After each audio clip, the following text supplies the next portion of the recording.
Perú, muy buenas tardes, ¿cómo están? Los he extrañado toda esta semana, ya saben que este programa por ahora saldrá los días sábados y aquí estamos nuevamente para llevarles muchos mensajes, muchos consejos sobre su salud. Hoy día vamos a tratar un tema que muchas veces pasa desapercibido, pero que es bastante molestoso, complicado, porque uno conversa con la gente, charla con la gente y muchas veces las personas que tienen un mal aliento no se dan cuenta y las personas amigas o cercanas a esta, por no herir su susceptibilidad, no se lo dicen. Y es difícil que una persona que tenga mal aliento, lo que se llama halitosis, pueda darse cuenta de eso porque nosotros, el sentido del olfato tiene un rápido nivel de saturación. Es decir, vamos a poner un ejemplo. Cuando los que somos de otro lugar que no sea Chimbote, ¿no?, viajamos a ese puerto peruano, es obvio que en algunas épocas del año uno sienta un olor a pescado, ¿no?, de la harina de pescado. Y entonces cualquier persona dice, estoy en Chimbote, ¿ok? Solamente oliendo.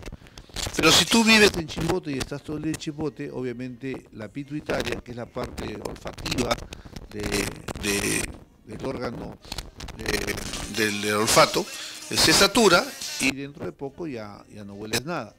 Es como si, por ejemplo, también tú estás en la cocina y se escapa el gas, y si el gas comienza a salirse de a pocos, puede ser que no te des cuenta y no sientes el olor a gas. Esa pérdida del olfato por estar en contacto extremo con un determinado olor se llama saturación, y es por eso que las personas que tienen halitosis generalmente no se dan cuenta que tienen mal olor, mal aliento, ¿okay? Y eso es fatal porque imagínate, tú puedes estar en el trabajo, puedes conocer a una persona que te interesa o puedes estar hablando con el público y obviamente nadie te va a decir, oiga señor, le está usted apestando la boca, ¿no? O sea, que la persona se retrae con recato y para no herir la susceptibilidad de la persona, no se lo dice. Ahora, sería bueno que si eso pasa con un familiar cercano, obviamente hay que decirle, mira, no te molestes, pero de un tiempo a esta parte noto que tienes un olor extraño. No le digas, pues, la boca te apesta o la boca te huele mal. Hay formas con cierto consideración a decirla, pero este es el tema que vamos a tratar el día de hoy. Vamos a hablar con el doctor Ricardo Loza, él es gastroenterólogo, ya lo conocen ustedes, y vamos a hablar qué cosa es la halitosis, cuáles son las causas que generalmente lo producen, cómo hacer para un diagnóstico adecuado y luego el tratamiento para podernos librar de esta situación bastante incómoda. Mi querido Ricardo, buenas tardes, bienvenido a Médico de Guardia. ¿Qué tal, Armando? Buenas tardes. Contento de estar nuevamente contigo. Bueno, y vamos a hablar ahora de una afección que podemos decir que es muy común, la halitosis. La halitosis no es otra cosa que un olor desagradable que sale pues de la boca de las personas, ¿no? En los lugares donde hacen estudios estadísticos, se encuentra que la incidencia de la halitosis es muy alta a nivel mundial, ¿no?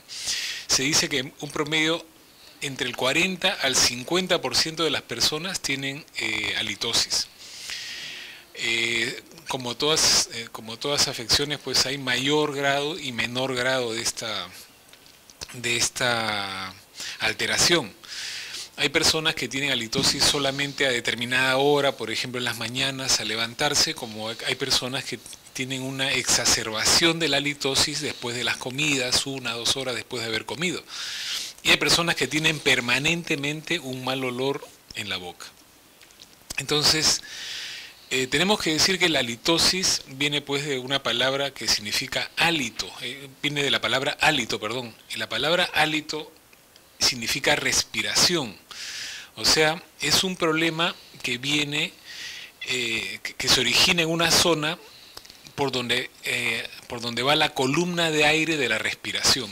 Nosotros sabemos que la respiración pues es un acto que se produce en el pulmón. Nosotros inspiramos el aire penetra, la columna de aire penetra en los pulmones, y luego cuando expiramos, la columna de aire sale de los pulmones, y la halitosis es cuando la columna de aire atraviesa una zona que genera mal olor y va a transmitir este mal olor hacia afuera.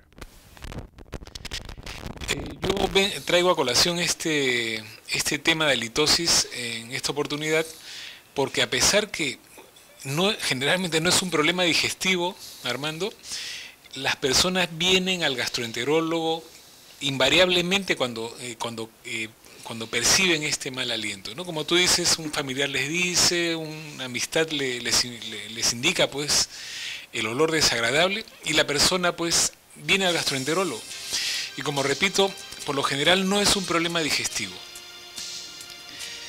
Tenemos que el 85% de casos de mal aliento es la cavidad bucal, más específicamente la lengua. El 85% de casos son bacterias que están en la lengua, ¿ya? Y en los espacios interdentales. Para que te des una idea, las bacterias estas tienen un nombre. Incluso hay unas que se llaman cadaverina, o sea, para que veas la descomposición que han encontrado que producen estas bacterias. Entonces, estas bacterias colonizan la parte posterior de la lengua, que es la zona que menos higiene se tiene. Las personas van a consumir alimentos contaminados con estas bacterias, las bacterias colonizan la parte posterior y luego comen.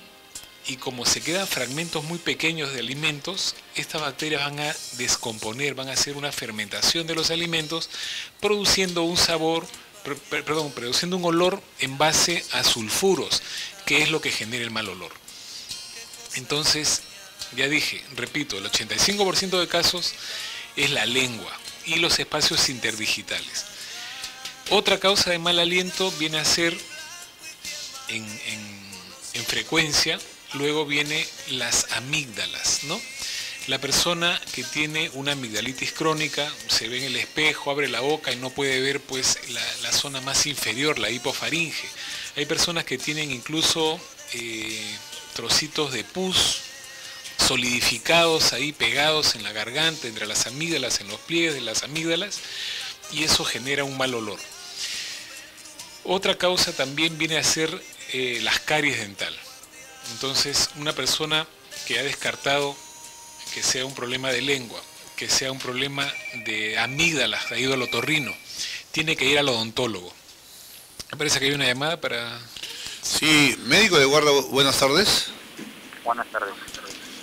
Los saluda Noel de aquí de San Juan de Dios. Sí, cuéntame, ¿cuál es su consulta? Bueno, mi consulta es sobre el tema de halitosis, ¿verdad? Yo estoy totalmente de halitosis. Ya. Pero aparte, también tengo un problema de que yo me lavo los dientes diarios. Ya. Pero a veces hago 4 veces al día, pero tengo los dientes amarillos. ¿Tú tienes los dientes amarillos? Sí, y aparte también el problema de halitosis. Ya, ¿qué edad tienes? 20 años. 20 años. ¿Y desde cuándo tú más o menos tienes halitosis? Hace como menos 2 meses. 2 meses? Sí. Ya. ¿Tus dientes están en buen estado? Sí, sí. ¿Todo seguro? Sí, todos están en buen estado. Ya. ¿Sufres de resfríos a repetición? No. Ok. ¿Sufres de faringitis a repetición? No, nada de lo que tenga que ver con problemas respiratorios. Nada. No. Ok. Te voy a pasar con el doctor Loza, para que sigas charlando con él y ver de qué forma te ayudamos a él. ¿Cuál es tu nombre, perdón? Manuel. Manuel. Ok, Manuel, te paso con el doctor Loza para... gracias por llamar, para tratar tu caso. Sí, Manuel, mira, ya nos dijiste que no tienes un problema dentario ni respiratorio. ¿no? Esos son los procesos patológicos que pueden producir halitosis. Entonces yo lo iba a decir después, pero bueno, la recomendación cuando una persona tiene halitosis, y considerando que la mayor parte de casos es por la lengua, como he dicho, lo primero que tiene que hacer la persona es extremar la higiene bucal después de las comidas, ¿no? Después de cada comida la persona tiene que cepillarse los dientes, lógicamente, pero tiene que tener el cuidado de cepillarse el espacio interdental, ¿no? A veces no hay ese cuidado y se pueden quedar ahí las bacterias y producir todo este fenómeno. También tiene que ser cepillado en la parte posterior de los dientes y terminar con un cepillado de lengua. Hay personas que tienen muchas náuseas y es un poco difícil, pero se puede comprar un cepillo más pequeño y procurar cepillarse todo lo que se puede en la parte posterior. Y terminar con un enjuague bucal. Si es que, como digo, la mayor parte de casos pues se van a corregir de esta manera, ¿no? Esa es la recomendación que hacemos nosotros en el consultorio y hay buena respuesta a la halitosis. La persona se queda, pues, la persona llega convencida que tiene un problema hepático, que tiene un problema de gastritis. Cuando le explicamos esto no está muy convencida, pero cuando extrema los cuidados, la higiene, nota pues que hay una mejoría notable. Si es que no encuentra mejoría con esto, yo le recomiendo que a pesar de que no tiene actualmente síntomas, por ejemplo, de la garganta, de amígdalas, que lo vea de todas maneras el otorrino. El otorrino le hace un procedimiento que se llama laringoscopía indirecta y él puede ver específicamente las zonas de las amígdalas, las adenoides, y él puede hacer un diagnóstico. Puede ser que ahora no tenga ningún síntoma, no tiene ardor en la garganta, no tiene tos, no tiene nada, pero puede haber tenido una secuela de un proceso antiguo y queda como consecuencia pues el mal aliento. Y también un chequeo pues con el odontólogo, ¿no? No está de más. Bueno, tratando de contribuir más con Manuel, que le agradecemos su llamada. Mira, Manuel, si es que vamos a ver, solamente como ejemplo, si tú te harías chiquitito el tamaño de una pulga y entraras por la boca y caminarías por tu lengua, vas a ver que tu lengua en la parte del fondo sería como un bosque, así como un brócoli, ¿no? Y te digo esto porque estas excrescencias, estas como que parecen arbustos, son las papilas gustativas. Y cuando más caminas hacia el fondo, hacia la parte posterior de la lengua, vas a ver que estos arbustos, tú no los vemos porque esa es la parte donde la lengua se hace curva y ya no lo podemos ver.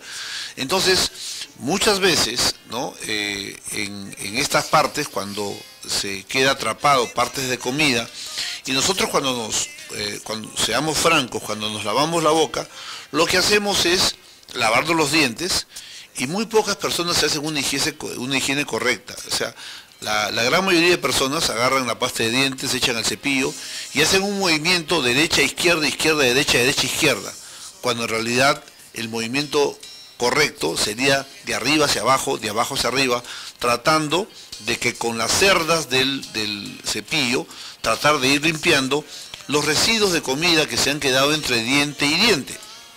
¿Ok? Y también lo que muy pocas personas hacen es lavarse la lengua, o sea, con el cepillo. O sea, generalmente las personas no se cepillan los dientes.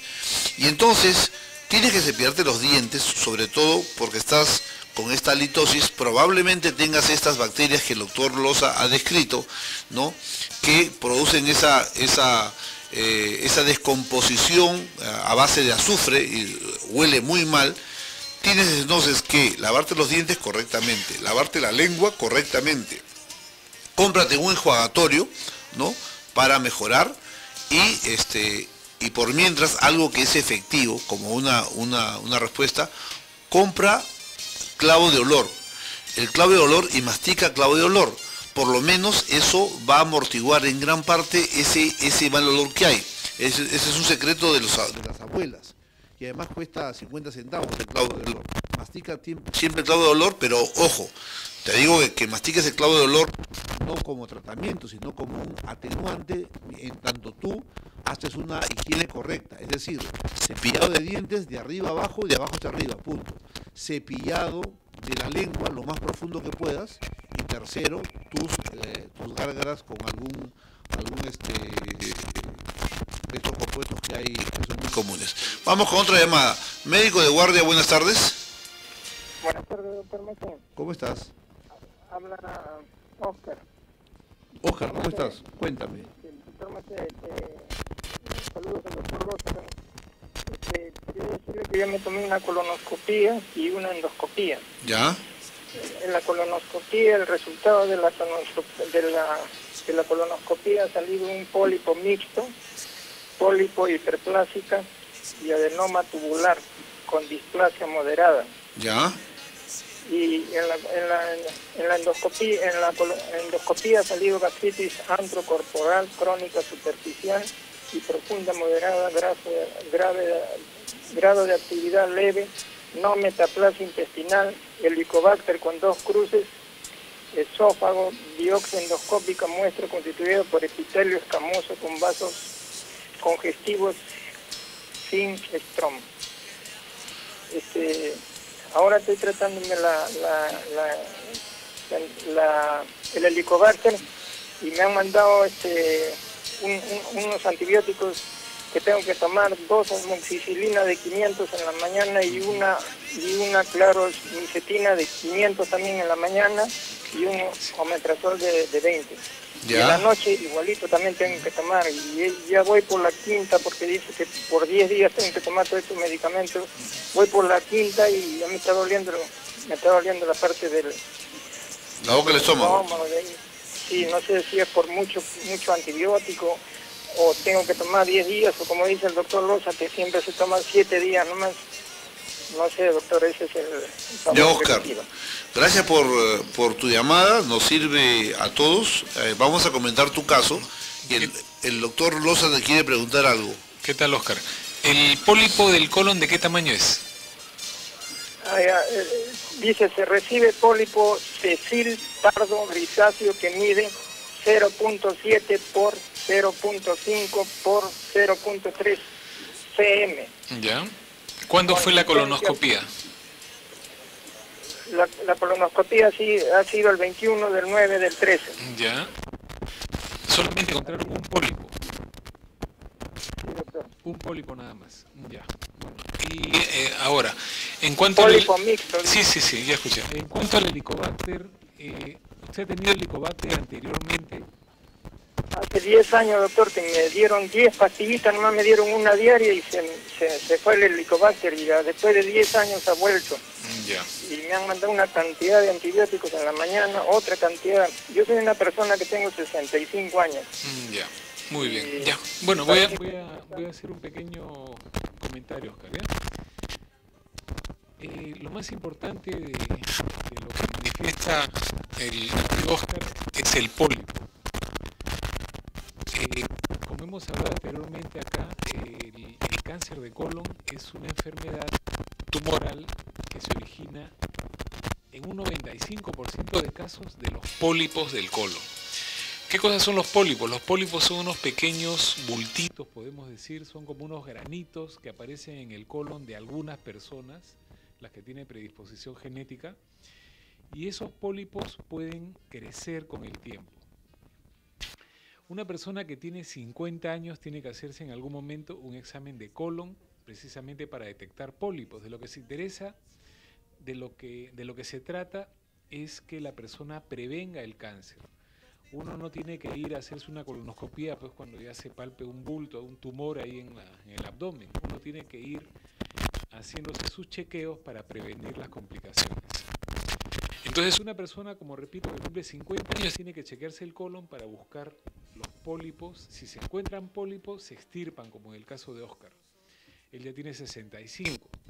No le voy a preguntar si le habían hecho anteriormente. Pero es importante la biopsia. Yo le recomiendo que preste mucha atención. Él tiene un pólipo mixto. Los pólipos en el colon pueden ser hiperplásicos o pueden ser adenomatosos. él tiene un pólipo que tiene los dos componentes. Hiperplásico significa que es un pólipo que no se maligniza. El pólipo hiperplásico no se convierte en cáncer. En cambio, el pólipo adenomatoso sí tiene una potencialidad de volverse cáncer. Él tiene un adenoma tubular. Pero lo más importante es que ese pólipo, que es un pólipo pequeño, mide 7 milímetros, ya estaba malignizándose.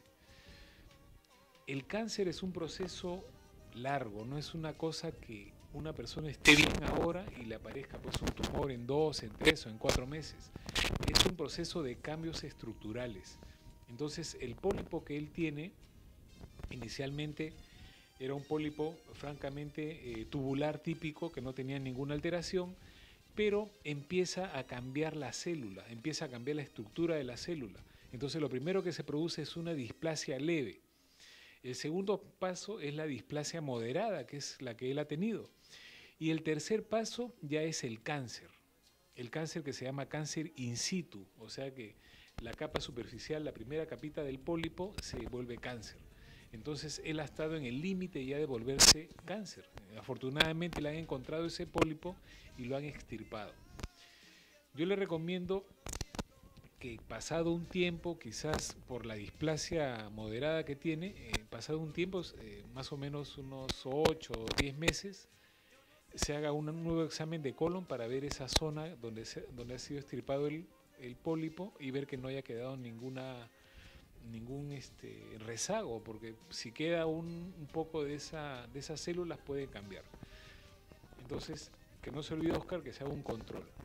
Y de ahí, cada 2 años tiene que hacerse una colonoscopía, porque esa es la indicación para cuando una persona tiene pólipos. Esto es un poquito largo la explicación para Oscar, pero tiene varias cosas. En lo segundo, en lo que respecta al estómago, a él han encontrado en esta oportunidad el Helicobacter pylori después de 10 años. Cuando una persona recibe un tratamiento, una primera vez, se da un tratamiento de 7 días. Él ya ha tenido una recidiva, o sea, él ha tenido nuevamente el Helicobacter después de 10 años.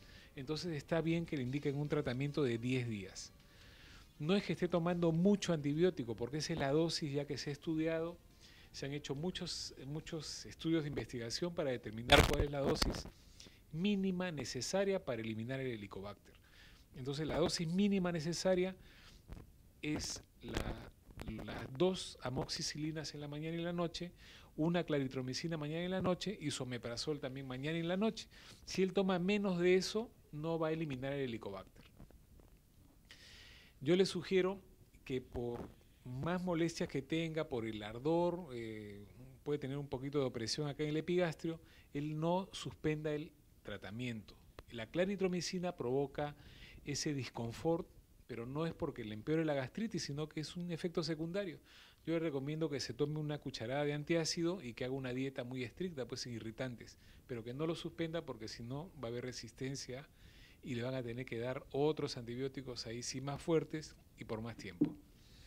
Ok, queridos amigos, les recuerdo de que los teléfonos son el 251-9422 para cualquier llamada. Y, atención, muchas personas que tienen el Helicobacter pylori, que es una bacteria de difícil tratamiento, ¿por qué tienen que tomar los dos antibióticos? Se los voy a explicar luego del corte, pero es importantísimo que tomen los 2 antibióticos. Uno solo, están botando su plata porque no va a matar al Helicobacter pylori, ¿ok? Vamos a un pequeño corte, regresamos con Médico de Guardia. Ya regresamos con Médico de Guardia.